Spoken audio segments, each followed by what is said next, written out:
England 1-0 Switzerland. Marcus Rashford shines but 2 stars fluff their big chance. 5 things we learned. It was hardly a classic, but at least Gareth Southgate's men stopped the rot against Switzerland. After losing the last 3 in a row, the Three Lions were far from convincing in the first half against the likes of Granit Xhaka. But they perked up in the second period with Manchester United man Marcus Rashford hitting them in front.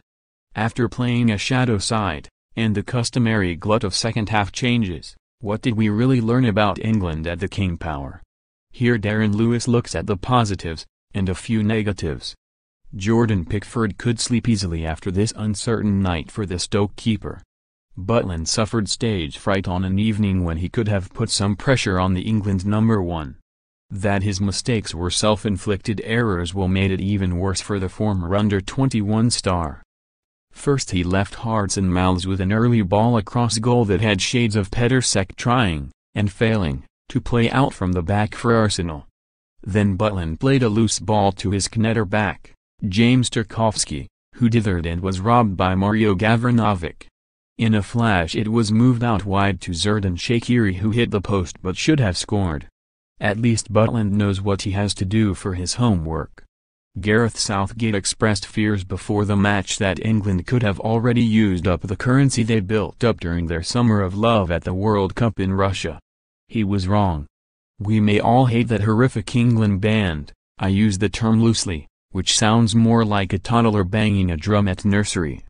The fans at the King Power bought into it, however, adapting the lyrics of Atomic Kitten to make it clear that Southgate and his England team remain close to their hearts.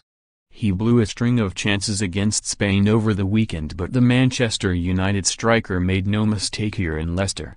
1 chance, 1 goal and a very calm finish. Despite so far carrying all before him in a United, he remains a marksman at a crossroads if he wants to make himself the main competition for Harry Kane.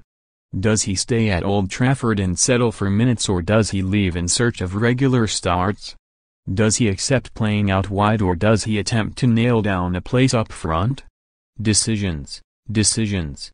He is said to face a fight for his place in the A-team, but he didn't do too badly here, did he? The Manchester City wing-back was the man responsible for the delicious cross from which Rashford was able to pick his spot. He was solid and composed throughout, and it can only be a good thing if Southgate has so much depth in defense that he is able to place such a fantastic player in the B-team.